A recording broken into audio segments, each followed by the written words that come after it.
नमो तस् भगवतो अरहतो सम्मा सम्बुद्धस्स। बौद्ध भारत में आप सभी का बहुत बहुत स्वागत है। सभी भाइयों को सप्रेम जय भीम, नमो बुद्धाय। जातक अट्टकथा प्रथम भाग। जातक अट्टकथा पहला परिच्छेद अपणक वर्ग। अपणक वर्ग में पहला जातक है अपणक जातक। अपणक इत्यादि। यह धर्म कथा भगवान ने श्रावस्ती समीपस्थ जेतवन महाविहार में रहते समय कही। इस कथा की उत्पत्ति का कारण क्या है, क्यों कही गई? एक सेठ के 500 तैर्थिक मित्र थे। उनके कारण इसमें वर्तमान कथा है। एक दिन अनाथ पिंडक सेठ ने अपने 500 अन्य तैर्थिक संप्रदायेतर श्रावक मित्रों के संग अनेक सह गंधमाला लेप, तेल, मधु, मक्खन, वस्त्र आच्छादन आदि एकत्र कर जेतवन जा भगवान की वंदना के पश्चात माला आदि से पूजन किया और भिक्षु संघ को उसने भेषज तथा वस्त्र आदि प्रदान किया।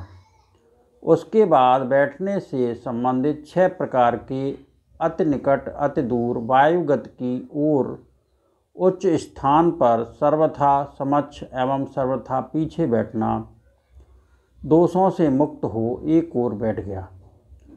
दूसरे मत के शिष्य भी तथागत की वंदना कर शास्ता के पूर्ण चंद्र की शोभा सदृश शोभामुख लक्षण अनुलक्षणों अनुव्यंजनों से मंडित तथा चारों ओर 4 हाथ व्यायाम की परिधि में प्रभाषित उनके सुंदर शरीर को, जिससे रह क्षण प्रक्षण बद्ध किरणें घनी और दोहरी होकर निकल रही थीं, देखते हुए अनाथ पिंडक के समीप ही बैठ गए। तब मन शिलातल पर सिंहनाद करते तरुण सिंह की भांति अथवा वर्षाकालीन गर्जन करते मेघ सदृश या आकाश गंगा के अवतरण सम रत्नों की माला गूंथे हुए अथवा 8 अंगों से युक्त श्रवण योग्य कमनी और उत्तम स्वर में बुद्ध ने उन्हें अनेक से विचित्र धर्म कथाएं कहीं। उन्होंने बुद्ध के उपदेश सुन प्रसन्नचित्त हो उठकर बुद्ध की वंदना की और दूसरे मतों अन्य धर्मों की शरण छोड़ बुद्ध की शरण ग्रहण की। उसके पश्चात वे निरंतर अनाथ पिंडक के साथ गंधमाला आदि हाथ में ले बिहार जाकर धर्म सुनते, दान देते, शील का आचरण तथा व्रत उपोषित कर्म करते थे। दूसरे दिन भगवान श्रावस्ती से राजगृह चले गए। बुद्ध तथागत के प्रस्थानोपरांत वे अन्य तीर्थिक श्रावक तथागत की शरण छोड़ फिर दूसरे मतों की शरण ग्रहण कर अपने पूर्व स्थान पर ही चले गए। भगवान 7-8 मास व्यतीत कर पुनः जेतवन लौट आए। अनाथ पिंडक फिर उन्हें साथ लेकर बुद्ध के पास या गंधादि से पूजन तथा प्रणाम कर एक ओर बैठा। वे तैर्थिक भी भगवान की वंदना कर एक ओर बैठ गए। तब अनाथ पिंडक ने बुद्ध तथागत से उनके चारका पर चले जाने के समय उनके तैर्थिक तथा तथागत की शरण त्याग पुनः दूसरे मतों की शरण ग्रहण करने तथा अपने पूर्व स्थान पर चले जाने की बात कही। भगवान ने अनंत अप्रमाण करोड़ कल्प तक वाणी संबंधी विविध सदाचारों का निरंतर पालन करने के प्रभाव से दिव्य सुगंधों से सुगंधित विविध सुगंधियों से पूर्ण रत्न मंजूषा खोलते सदृश अपना मुख पद्म खोल मधुर स्वर से पूछा, उपासकों, क्या तुम सचमुच 3 शरणों को छोड़ दूसरे मत की शरण चले गए थे?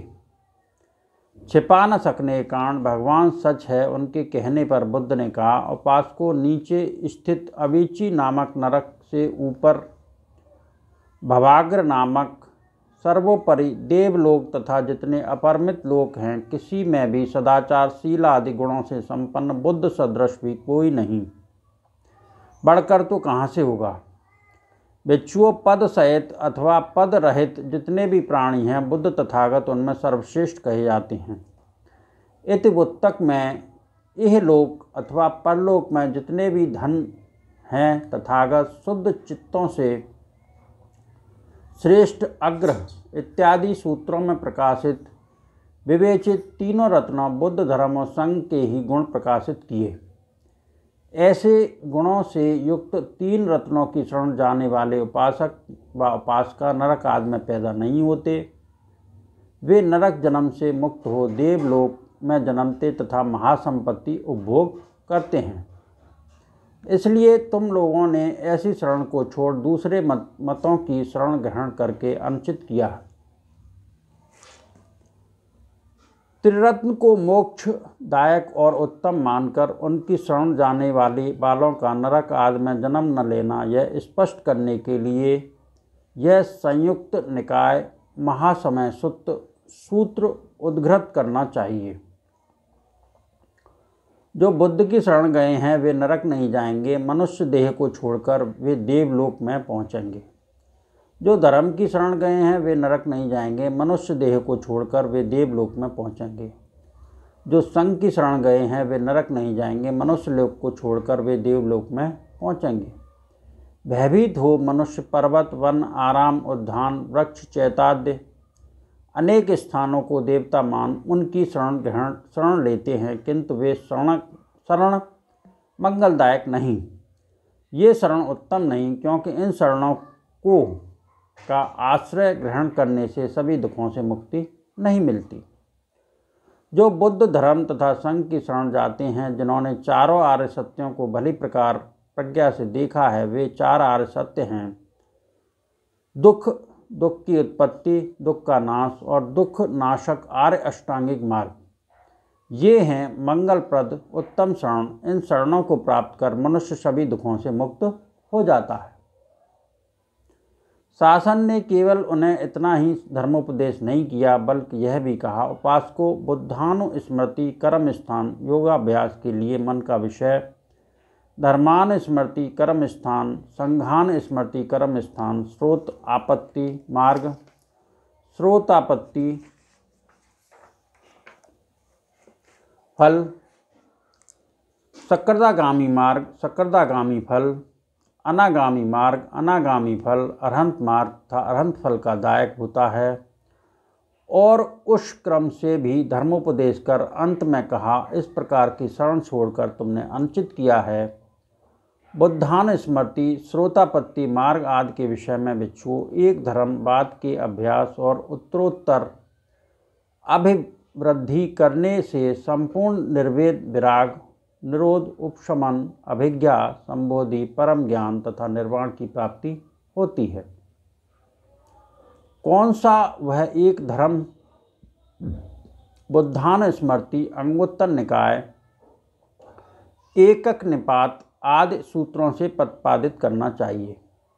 इस प्रकार भगवान ने विभिन्न प्रकार से उपासकों को उपदेश देते हुए कहा, उपासकों, पूर्व समय में मनुष्यों ने तर्क बुद्धि से अग्राह्य रूप में अनुपयुक्त मत आचरण को ग्राह्य मान अमनुष्यों यक्ष भूतादि से पूर्ण कंतार में यक्षों के भक्ष्य मन विनिष्ट हुए, किंतु उसी भूमि में निर्दोष मत को ग्राह्य रीत से एक साथ संपूर्ण रूप में ग्रहण कर मनुष्य कल्याण पात्र हुए। तब अनाथ पिंडक गृहपत आसन से उठ भगवान की वंदना तथा प्रशंसा कर अंजलिबद्ध हो सिर झुका इस प्रकार बोला, बनते इन उपासकों का इस समय उत्तम शरण को छोड़ वितर्क के पीछे चलना तो हमें मालूम है, लेकिन पूर्व समय में भूतों वाली मरुभूमि में वितर्क के पीछे चलने वालों का विनिष्ट होना और निर्दोष मत अपणक ग्रहण करने वालों का कल्याण प्राप्त करना हमें मालूम नहीं। वह आपको ही मालूम है। भगवान अच्छा हो यदि आप आकाश में उदय हुए पूर्ण चंद्रमा की भांति यह रहस्य हमें प्रकट करें। तब भगवान ने गृहपति मैंने अनंत अप्रमाण समय तक 10 पारमिताओं को पूर्ण कर लोगों के संशय निवारणार्थ बुद्ध सर्वज्ञता का ज्ञान प्राप्त किया है। सोने की नलका में सिंह की चर्बी डालने में जो सावधानी रखनी होती है, उसी प्रकार सावधानी पूर्वक भली भांति ध्यान देकर सुनो। इस प्रकार सेठ को सावधान कर बादलों को विदीर्ण कर निकलते चंद्रमा की भांति पूर्व जन्म की अप्रकट बात को प्रकट किया। आज के लिए इतना ही। इन सत्य वचनों से सबका भला हो, सबका मंगल हो, सबका कल्याण हो, सबके दुखड़े दूर हों, संसार के सारे प्राणी सुखी रहें, सुखी रहें, सुखी रहें। साधु साधु साधु।